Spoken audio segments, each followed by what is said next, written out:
Hello viewers, good afternoon. This is Gagan Nagpal from Shri Balaji Action Medical Institute. Today I am again back with one of the most prominent gastroenterologists, Dr. Monica Jain, with us.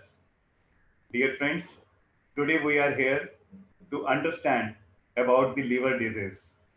You know friends, World Hepatitis Day is on 28th of July.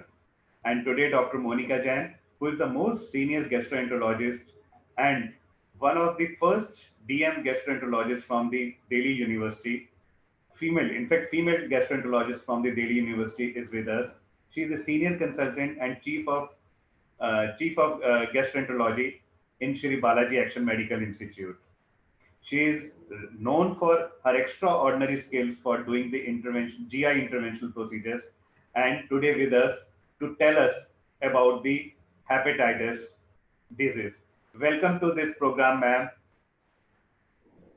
Thank you, Gagan, for the kind introduction. Good morning, viewers. आज हम hepatitis जे के बारे में के उपलक्ष्य में कुछ चीजें अभी आपसे शेयर करेंगे। गगन और मैं मिलके एक हमने बहुत क्वेश्चंस आए हुए हैं मैम हमारे पास आज आपसे। बहुत लोगों की इतनी क्यूरियोसिटी है इस हेपेटाइटिस के बारे में जानने की, और कुछ लोगों को कुछ कंफ्यूजन भी है कि हेपेटाइटिस और जॉन्डिस क्या एक ही चीज है, अलग अलग। मैम हम आपको अगले कुछ टाइम तक हम आपसे बहुत क्वेश्चन पूछने वाले हैं। हमारा जो पहला क्वेश्चन है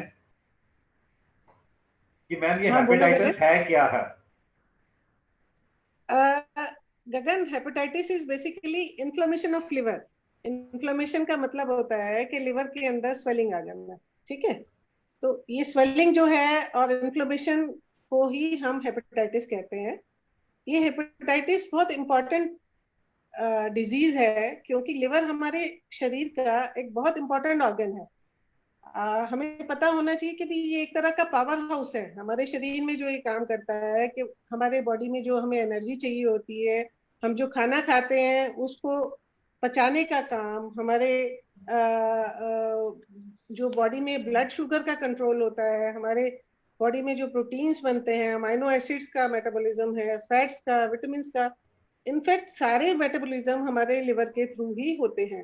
हमारा लिवर जो है एक तरह हमारी बॉडी का इम्यून पावर जो है, इम्यूनिटी पावर है, वो भी लिवर की वजह से ही रहती है। टेम्परेचर कंट्रोल और हमारे शरीर से जो भी टॉक्सिन्स हम किसी भी वजह से ले लेते हैं उसका शरीर से बाहर निकालने का काम भी लिवर ही करता है। तो एक तरह से हम लिवर को कह सकते हैं कि लिवर एक ऑर्गन, अकेला ऑर्गन नहीं है ये। जैसे हम इसको इक्वेट कर सकते हैं कि ये पावर हाउस है। जैसे पावर हाउस और लिवर एक गाड़ी के इंजन की तरह काम करता है। जैसे इंजन गाड़ी के लिए इंपॉर्टेंट होता है, ऐसे ही हमारी बॉडी के लिए लिवर इंपॉर्टेंट है। तो कभी भी अगर लिवर में स्वेलिंग आ जाए, इन्फ्लेमेशन हो जाए, तो इसका मतलब लिवर का, हमारी बॉडी का, पूरी बॉडी का ही सिस्टम खराब हो जाता है। तो इस वजह से हेपेटाइटिस बहुत इंपॉर्टेंट है हमें जानना इसके बारे में। मैम इससे लीवर को क्या नुकसान होता है हेपेटाइटिस डिजीज से? मैम अभी मैंने बताया गगन, ये जितने भी फंक्शन जो कि लिवर करता है, अगर सपोज ये सारे फंक्शन डिस्टर्ब हो जाते हैं तो ओवरऑल बॉडी का जो, आप बताइए कि कोई भी मेटाबॉलिज्म अगर ठीक से नहीं हो रहा है तो हमारे शरीर में बहुत सारी बीमारियों का फॉर्म ये ले लेता है। तो लिवर को हेल्दी होना बहुत ही इम्पोर्टेंट है एक हेल्दी बॉडी के लिए। और ये जो इन्फ्लेमेशन होती है इसके लिए बहुत सारे कारण हैं। ये बहुत सारी वजहों से होती है। इनमें से एक अल्कोहल होता है, बहुत सारी दवाइयां हैं जो लिवर को खराब करती हैं, बहुत सारे मेटाबॉलिक कॉजेज होते हैं जो लिवर को खराब करते हैं, और एक इम्पॉर्टेंट कारण होता है वायरस, तो जिसको कि हम वायरल हेपेटाइटिस के नाम से जानते हैं। बिल्कुल मैम, मिसेस सरोज हैं जो कि सोनीपत से हैं मैम, और वो हमसे यही पूछ रही हैं कि हेपेटाइटिस किस कारण से होता है। ये हेपेटाइटिस जो है, मैंने अभी बताया कि इसके कारण एक अकेला वायरस नहीं है, और भी चीजें हैं जो इन्फ्लेमेशन कर देती हैं, जिसमें अल्कोहल एक मेजर कॉज है। बहुत सारी लिवर को अफेक्ट करने वाली दवाइयां होती हैं जो कि ड्रग इंड्यूस, जिसको हम कहते हैं लिवर इंजरी। बहुत सारे मेटाबॉलिक कॉजेज होते हैं, जैसे बहुत लंबी शुगर हो गई, बहुत सारा किसी का फैट डिस्टर्ब हो गया, फैट मेटाबॉलिज्म, तो उस केस में भी लॉन्ग टर्म में लिवर की खराबी आ जाती है। तो इसको हम कहते हैं metabolic causes of liver disease. तो वायरस उनमें से एक है कि जो कि मेन जो रूटीन में हम जिसको कहते हैं कि इन्फ्लेमेशन, तो वायरल हेपेटाइटिस के नाम से उसको जानते हैं।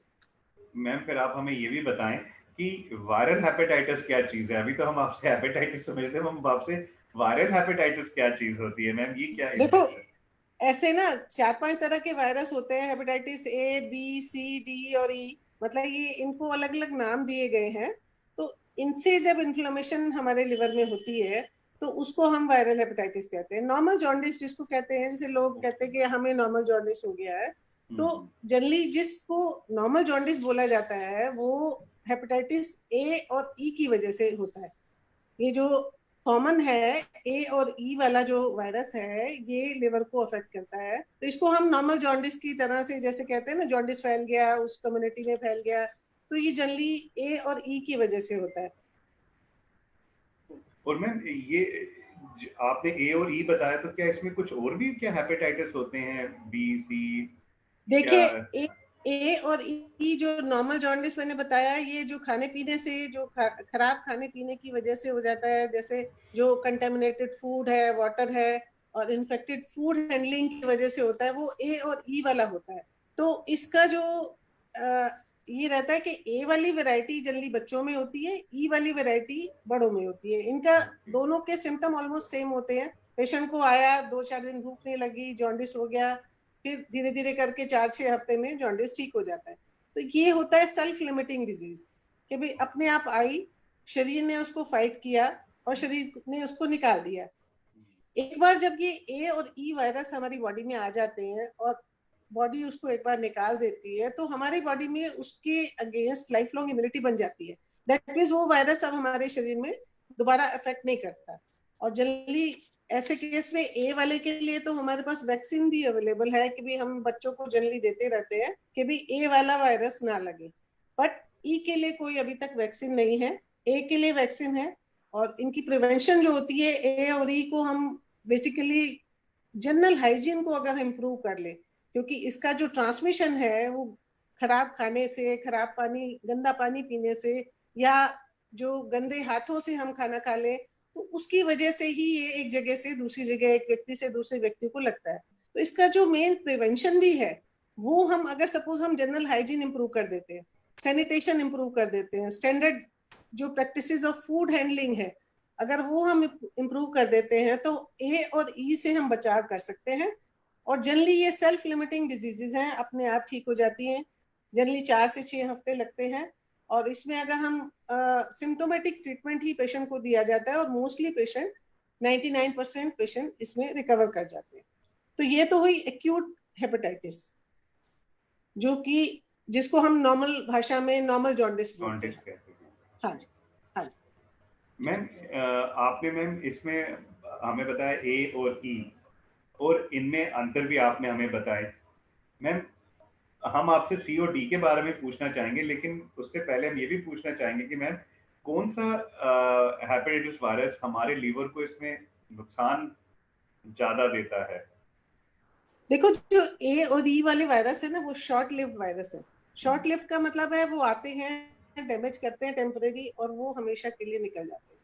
पर हमारी बॉडी में जो बी और सी है, अगर ये वाले वायरस जो हमारे बॉडी में अगर चले जाते हैं, तो वो उसका जो लिवर डैमेज है, कुछ पेशेंट्स में ये एक्यूट की फॉर्म में आते हैं, मतलब आते तो उसी तरह से है जैसे ए और ई आया, लेकिन वो रह जाते हैं शरीर में, और लिवर को धीरे धीरे करके डैमेज करते जाते हैं, और अल्टीमेटली उसको बहुत सीवियर फॉर्म में डैमेज करके सिरोसिस और उसकी कॉम्प्लिकेशंस यानी तक ले बहुत जाते घातक बन जाते हैं और हैं। वो आपके बहुत जीवन पे। घातक बन जाते हैं। बिल्कुल बिल्कुल बिल्कुल।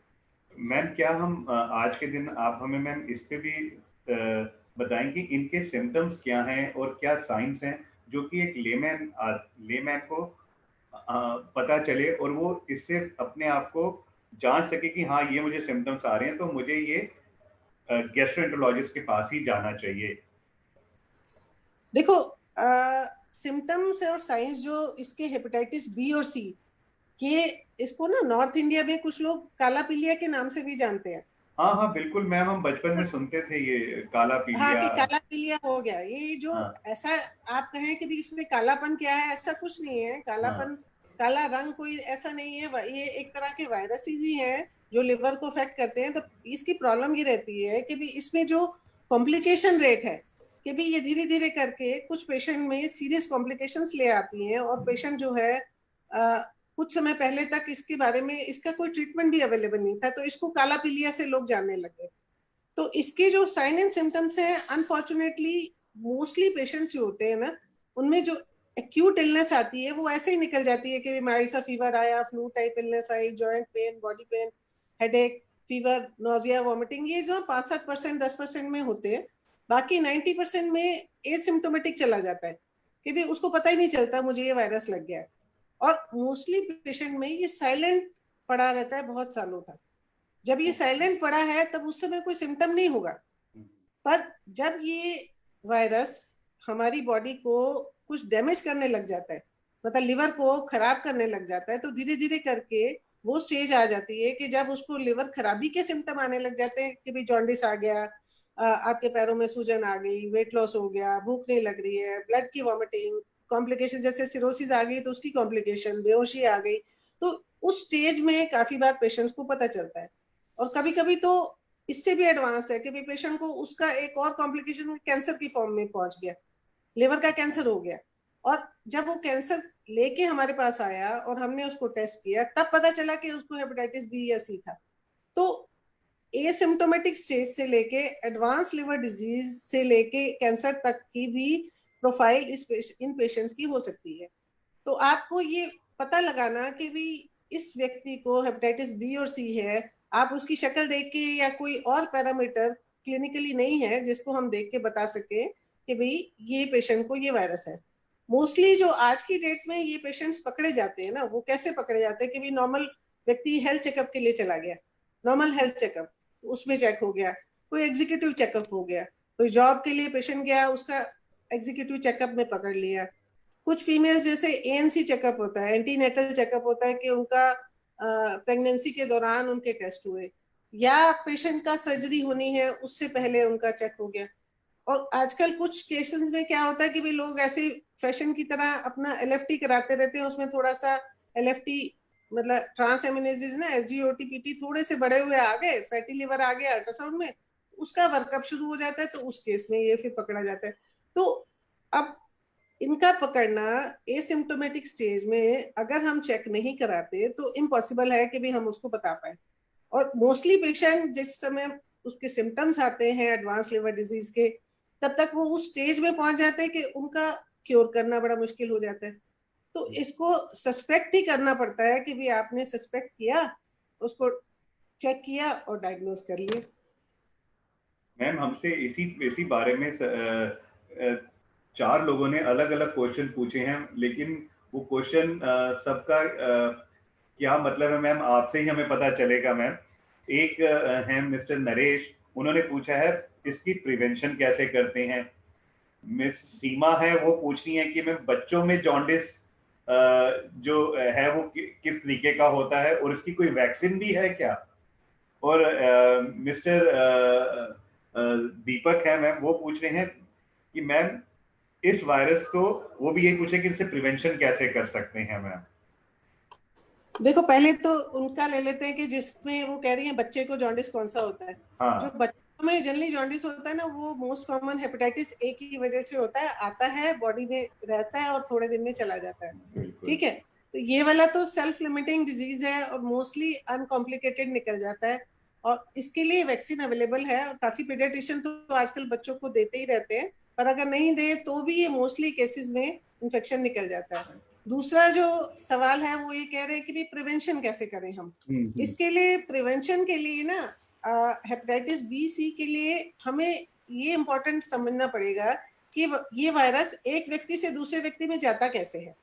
अगर हमें उसके बारे में नॉलेज होगी तो हम उसकी प्रिवेंशन बहुत इजीली कर सकते हैं। तो ये जो वायरस है इसकी जो ट्रांसमिशन है वो एक व्यक्ति से दूसरे व्यक्ति में 3 तरीके से जाती है।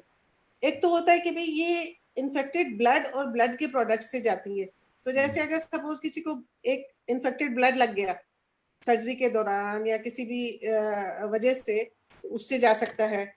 अगर आप जैसे हाई रिस्क ग्रुप हो गए, हीमोडायलिसिस वाले पेशेंट हैं जिनको बार बार ब्लड ट्रांसफ्यूजन की जरूरत पड़ती है, थैलेसीमिक बच्चे होते हैं हमारे, बहुत सारे लोग जो अनस्टेराइल नीडल्स यूज कर लेते हैं, सिरिंजेस यूज कर लेते हैं।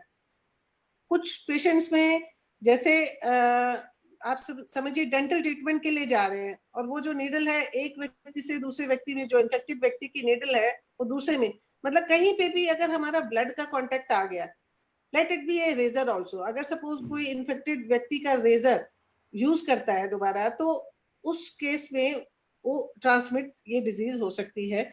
बॉडी पियर्सिंग का आजकल बड़ा रिवाज चला हुआ है, टैटूइंग है, बॉडी पियर्सिंग है।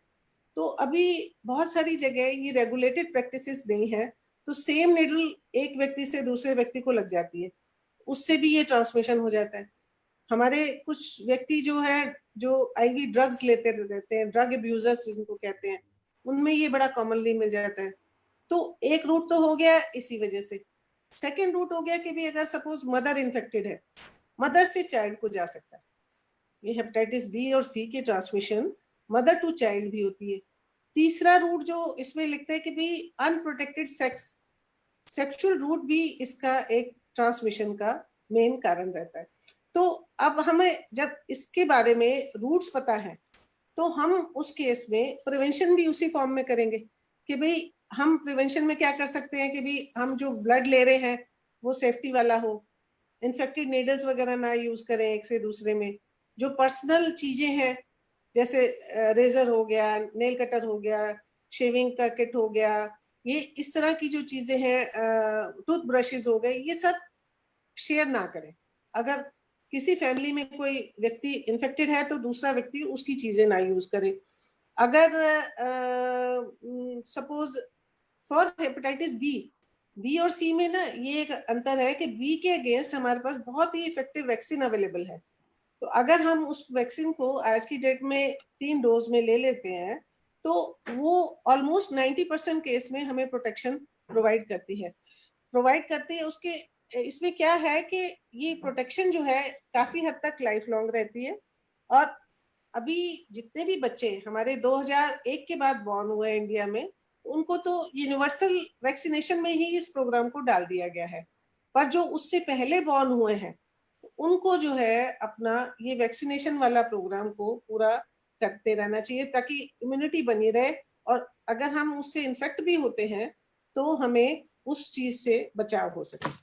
मैम ये वैक्सीन इसका मतलब हम कभी भी ले सकते हैं? जिनको 2000 के बाद हुए हैं उनको तो लगी हुई है, बट जो 2000 से पहले के पॉपुलेशन है वो क्या इसे कभी भी ले सकती है मैम, बिल्कुल ले किसी भी सकते हैं। एज ग्रुप में?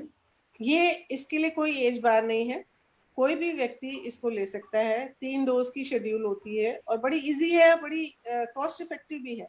ऐसा नहीं है बहुत कॉस्टली वैक्सीन है, और बड़ी इफेक्टिव है, इकोनॉमिकल है और सेफ भी है। तो 3 डोज दे के हम पेशेंट को उसके अगेंस्ट प्रोटेक्ट कर सकते हैं। अनफॉर्चुनेटली सी के लिए आज की डेट में वैक्सीन नहीं है, पर मैं आपको बताऊंगी सी का ट्रीटमेंट बहुत अच्छा अवेलेबल हो गया है, तो इसलिए उससे हम आगे बचाव यही होता है कि भी अगर किसी व्यक्ति को सी हो जाए तो हम उसको ट्रीट भी कर सकते हैं। बहुत बढ़िया मैम, आपने अभी हमें इतनी अच्छी इंफॉर्मेशन दी ए, बी और ई के लिए। मैम इसमें से कोई ऐसा मेन वायरस भी है जो कि आपकी बातों से मैम मुझे अभी लग रहा है कि इट इज अनदर एपिडेमिक? क्या ये विश्व में या देश में मैम ये क्या इसी स्तर का है? देखो बी और सी बहुत बड़ा, almost 300 million people are affected all over the world from hepatitis B and almost 100 million are affected by hepatitis C। तो ये आप ये देखेंगे तो इकोनॉमिक बर्डन और जो है हेल्थ बर्डन पूरे विश्व पे ही है। कुछ कंट्रीज में जो ये डिजीज बहुत ज्यादा थी और उन्होंने हेपेटाइटिस बी के लिए इम्यूनाइजेशन प्रोग्राम जब से शुरू किया, जैसे ताइवान है, जो जो ईस्टर्न कंट्रीज हैं, तो उनमें जो है ये जब से इम्यूनाइजेशन प्रोग्राम चला है उसके बाद से उसका प्रेवलेंस कम हुआ है। अदरवाइज ये जो डिजीज है वो पूरे वर्ल्ड वाइड है, मतलब काफी बड़ा बर्डन है। हमारे हमारे कंट्री में भी जो विश्व पे? प्रेवलेंस है वो ऑलमोस्ट बी का 4% है, और सी का 1 to 2% है। मतलब अगर 100 लोग सड़क पे चलते हुए अगर आप टेस्ट करते हो तो उनमें से 4 पॉजिटिव आएंगे बी के लिए और 1 से 2 पॉजिटिव आएंगे सी के लिए, जिन जो उनको पता नहीं है हमें है ये इन्फेक्शन। तो उसके बाद अगर जानकारी जाते हैं तो उससे रिलेटेड हम आगे प्रिवेंशन कर सकते हैं, उससे आगे ट्रीटमेंट कर सकते हैं। मैम इस आपकी बातों से तो मैम आज ये भी हमें समझ आ रहा है कि जो स्वच्छ भारत अभियान है उससे मैम इस डिजीज को संभालने में हेलो भी, हेलो मैम, हाँ मैम, मैम आपकी बातों से हेलो हमें ये, हेलो यस मैम, मैम हम आपसे ये भी जानना चाहेंगे कि क्या ये हेलो डिजीज, गगन, आपका सिग्नल वीक है। Hello yes ma'am, we are there ma'am, आप अपने आप को अनम्यूट करेंगे मैम।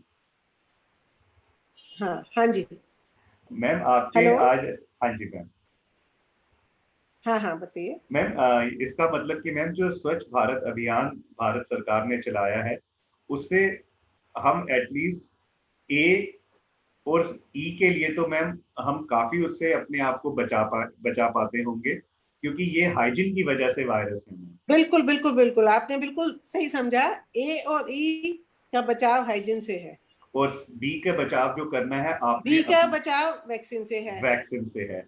और सी के लिए वैक्सीन तो नहीं है, पर हाँ, मैं आपको बताऊंगी ये जो बी और सी जिसको हम दोनों डिजीजेज हैं, हाँ, इसको हम इनक्योरेबल मानते थे पहले, तभी तो इसको काला पीलिया बोलते थे। बिल्कुल। पर आज की डेट में हेपेटाइटिस बी और सी के लिए बहुत ही कारगर दवाइयां हमारे पास अवेलेबल हैं। हम्म, तो बी का तो ऐसे मैं बताती हूँ कि भाई बी की दवाइयां जो है ना वो लंबी चलती हैं, जैसे डायबिटीज की दवाई चलती है ना कि भाई हम उसको वायरस को कंट्रोल करके रख सकते हैं, तो बी की दवाई तो ऐसे चलती रहती है। हम्म, और फॉर्चुनेटली सी की दवाई हमारे पास एक तरह से आप कहिए कि पैराडाइम शिफ्ट ही आ गया, कि रिवोल्यूशन ही आ गई है कि सी की दवाइयां इतनी बढ़िया उपलब्ध हो गई हैं कि 8 से 12 हफ्ते के जो ट्रीटमेंट है वो ऑलमोस्ट 90 मोर देन 90% पेशेंट्स को क्योर ही कर देता है। क्योर मीन्स लाइफ लॉन्ग क्योरिटी, उनको दोबारा दवा की जरूरत नहीं पड़ती है।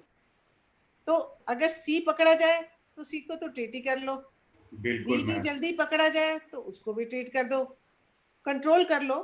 मतलब उसको क्योर तो नहीं कर सकते पर कंट्रोल तो कर ही सकते हैं ताकि बिल्कुल, प्रोग्रेशन ऑफ डिजीज रोक सके। और बिल्कुल। प्रिवेंशन के लिए बी की वैक्सीन है ही बी हमारे की पास। वैक्सीन है। और आपने जहां पर बी अगर आ भी गया है आपके उसमें तो आपने उन अपनी चीजों को शेयर नहीं करना है जो कि ब्लड कांटेक्ट में आती हो, उनको बिल्कुल नहीं। बिल्कुल लेकिन बिल्कुल मैम क्या क्या क्या जिसका कहते हैं हाथ मिलाना, हगिंग, आजकल तो वैसे मैम कोरोना का समय है, हमें नहीं मालूम कि ये चीजें कितनी वो हैं, लेकिन मैम लोगों की अंडरस्टैंडिंग के लिए मैम क्या ये टचिंग से भी मैम स्प्रेड होता है नहीं या नहीं है? नहीं नहीं नहीं, नहीं, ये बहुत अच्छा सवाल है गगन, कि भाई ये जो हेपेटाइटिस बी और सी है ना इनका root of transmission blood borne है।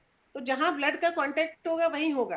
तो जैसे हम्म, स्नीजिंग है, कफिंग है, हगिंग है, हैंड हम्म, शेकिंग है, हम्म, अ, बच्चों के साथ खेलना, प्लेइंग विद हम्म, किड्स, हम्म, या घर में मतलब उनको बर्तन अलग करने की जरूरत नहीं है।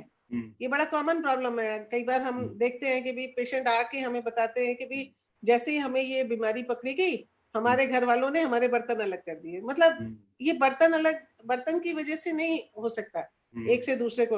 तो जहां पे भी ब्लड का कांटेक्ट है वहीं होगा, अदरवाइज नहीं होगा। तो मैम जो हमारे व्यूअर्स जो रूरल एरिया में है उनको ये मैसेज मैम आपके थ्रू देना चाहेंगे कि ये छुआछूत की बीमारी नहीं है। बिल्कुल बी और सी छुआछूत की बीमारी नहीं है। ये पक्का है कि ये जो है जहां पे भी एक व्यक्ति का इन्फेक्टेड ब्लड दूसरे व्यक्ति को किसी भी फॉर्म में ब्लड की फॉर्म में अगर कांटेक्ट होगा तो ही वो जाएगा। तो मैंने उसके लिए कॉमन चीजें बताई दी है। मैंने ऐसे बहुत सारे विलेजेस हैं जिसमें हम्म, कई बार देखा गया कि बार है ना वो शेव हम्म, एक ही ब्लेड से बनाता रहता है।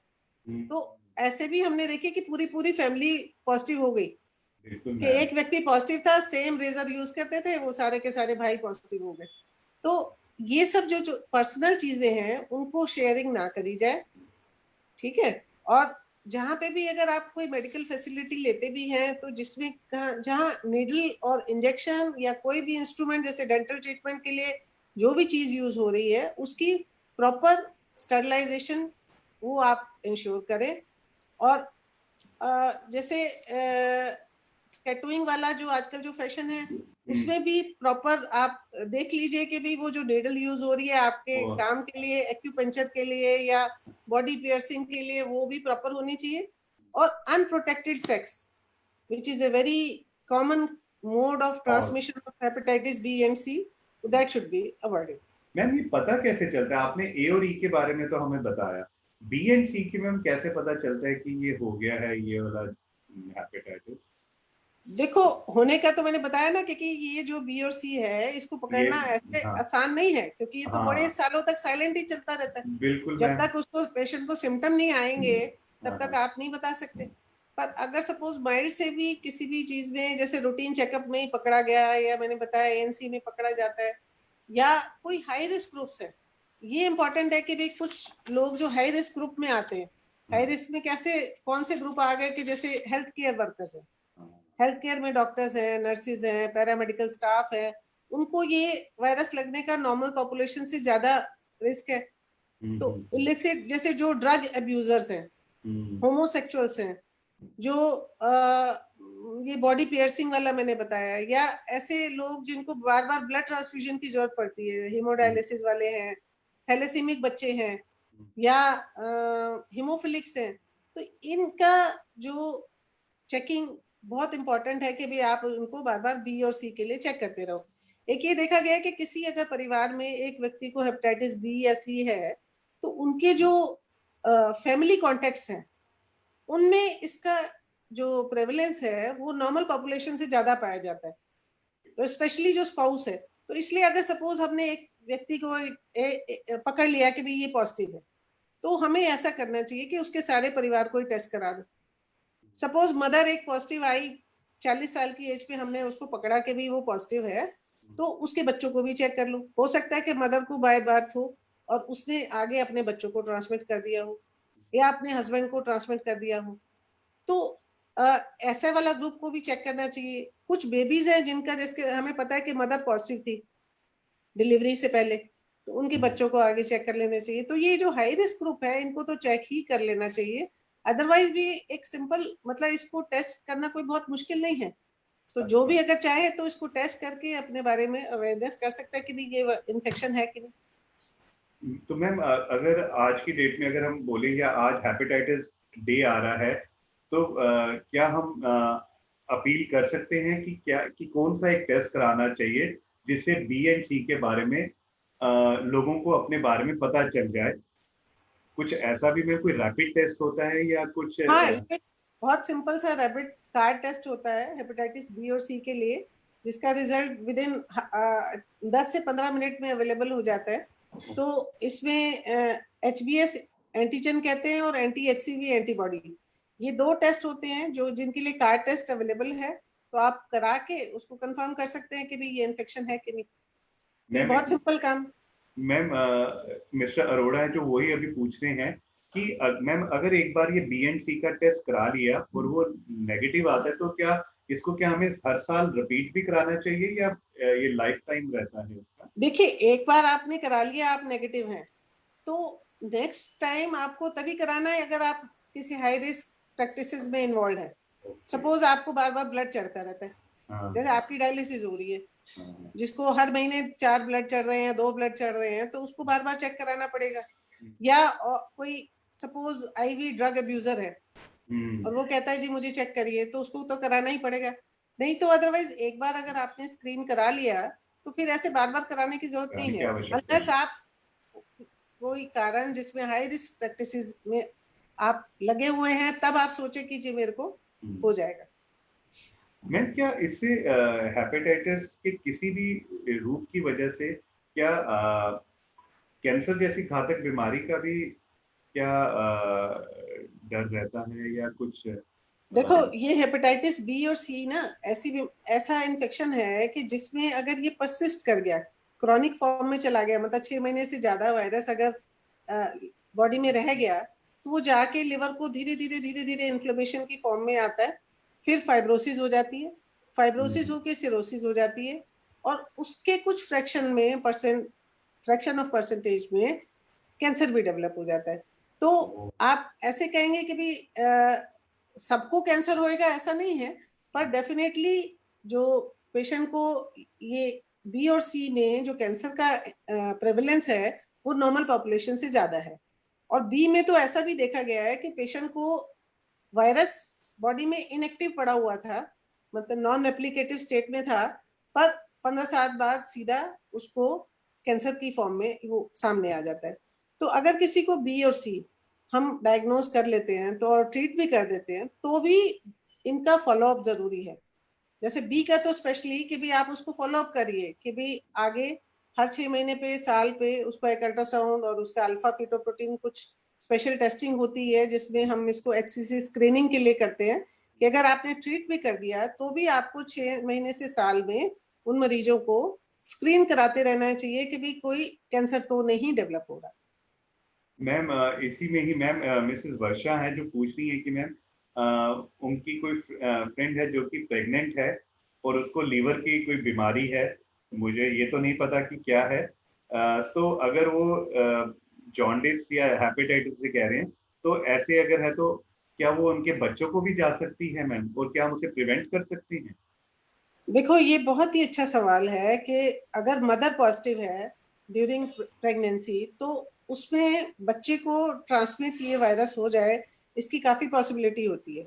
ये पॉसिबिलिटी तब बढ़ जाती है कि अगर सपोज मदर के अंदर जो वायरस है वो एक्टिव है, बहुत ज्यादा नंबर में है, बहुत ज्यादा उसका काउंट बहुत ज्यादा है, तो उसमें ये ट्रांसमिशन डेफिनेटली बच्चे में बहुत ज्यादा रहेगा।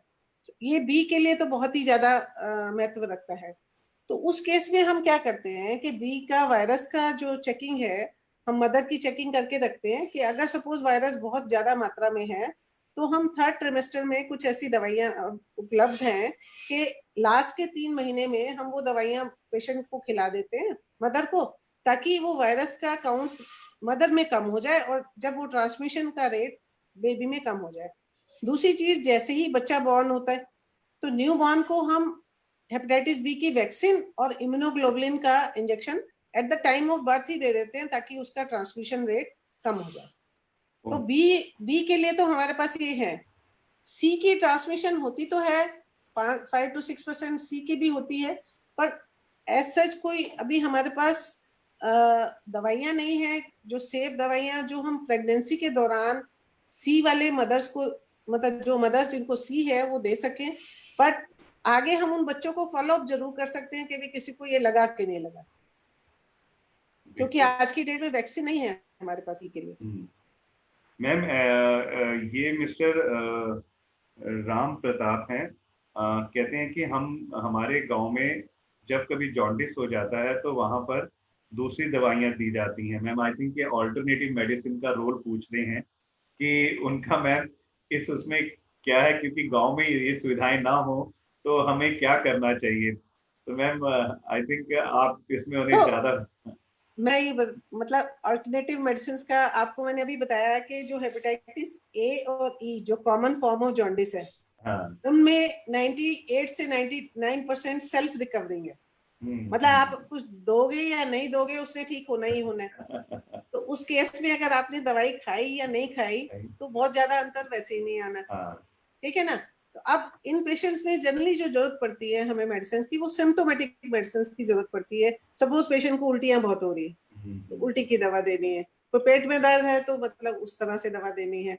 और एक आध % जो हमें वॉच करना होता है कि भाई कभी कभी ये जो ए और ई वाले वायरस हैं वो फल्मिनेंट फेलियर में चले जाते हैं। फल्मिनेंट मतलब दिमाग में जैसे पीलिया जिसको कहेंगे चढ़ जाए, पर ये परसेंटेज बहुत कम है, तो हमें जो है उसके लिए वॉच करना होता है। तो ए और ई के लिए कोई ऐसे खास दवाओं की जरूरत होती नहीं है। अपने आप ही अच्छी न्यूट्रिशन अगर हम देते हैं, पेशेंट को खाना पीना ठीक देते हैं, और ये जो सिम्टोमेटिक कोई जो भी दवाइयां की जरूरत पड़ती है सिम्टम के हिसाब से वो देंगे तो 99% वैसी रिकवरी हो जाएगी। ऑल्टरनेटिव मेडिसिन में हमने जो ये प्रॉब्लम देखी है वो ये होती है कि कुछ दवाइयों में ना भस्म वगैरह होती है, और कुछ दवाइयां जो है वैसे ही हेपेटोटॉक्सिक होती हैं या रीनल टॉक्सिक होती है, किडनी पे इफेक्ट ले आती हैं। उनका कोई तो साइंटिफिक बेस नहीं होता है मैम। हाँ, बहुत ज्यादा कोई ऐसे डाटा नहीं है जिसको हम देख के कह सके कि भी अभी आज की डेट में कि भी ये दवाइयां हैं, ये इस चीज में ऐसे इफेक्टिव हैं। तो बेटर रहता है जो चीज अपने आप ही वैसे ही ठीक होनी है, तो उसमें कोई बहुत ज्यादा है नहीं। और बी और सी में मैंने देखा है कि भी एज सच जो भी पेशेंट ये ऑल्टरनेटिव मेडिसिन लेके आते हैं, तो ऐसा नहीं है कि वो ठीक हो जाते। वो कोई भी थोड़े समय बाद, क्योंकि उसका जो प्रॉपर टेस्टिंग ही नहीं होती है कि भी आपने ये दवा ली थी, डीएनए इतना था, दवा के बाद इतना डीएनए हुआ, वो कुछ नहीं, ऐसे बस दवा खा ली और ये सोचते कि दवा खा ली और पेशेंट ठीक हो गया।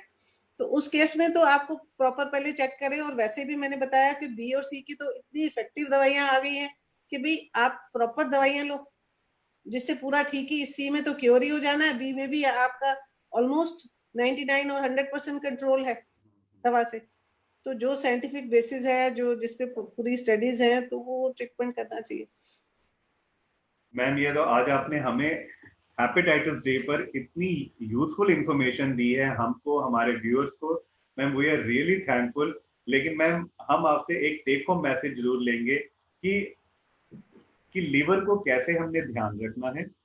आपने बताया सफाई का ध्यान रखना है, साफ सुथरा खाना खाना है, और जहां पर भी आप कुछ भी अगर टैटू या पियर्सिंग या इवन शेविंग वगैरह भी कराते हैं तो बहुत ध्यान रखें कि ऐसे इंस्ट्रूमेंट नहीं यूज करें जो कि कई लोगों पर यूज हुए हों बार बार। ठीक है, उसके अलावा आप अपना रूटीन चेकअप में अगर आपको कोई भी हाई रिस्क ग्रुप में हो तो बी और सी चेक करा लीजिए। और यूनिवर्सल वैक्सीनेशन बहुत इंपॉर्टेंट है। और अदरवाइज अगर आप कहेंगे कि भी पूरा लिवर का हमें ख्याल रखना है, तो healthy diet, low fat high protein healthy diet, regular exercise, walk exercise regular. और तीसरी चीज है कि भी खान पान हो गया, साफ खान पान हो गया, एक्सरसाइज हो गई, वॉक हो गई, मेडिटेशन, ये सब चीजें एक हेल्दी लिवर को हेल्प करती है। और कोई भी ऐसी दवा जो कि लिवर को अफेक्ट कर सकती है, वो हमें बिगेर डॉक्टर के प्रिस्क्रिप्शन के नहीं खानी है। Thank you ma'am. Dear viewers, I think आज आपको बहुत हमने लीवर से जुड़ी जानकारी दी है। और doctor Monika Jain Shri Balaji action medical institute में रोज सवेरे अवेलेबल होती हैं। और आप कभी भी किसी भी गैस्ट्रो या लीवर से जुड़ी जानकारी के लिए उनसे संपर्क कर सकते हैं। Thank you, ma'am, for being with us and telling us so useful things. And we will keep taking you many liver illness updates from you. और हम अपने व्यूअर्स पे बताते हैं कि मैम से हम दोबारा किसी और विषय पे बात करने के लिए दोबारा मिलेंगे। Thank you ma'am. Thank you, thank you, thank you Gagan.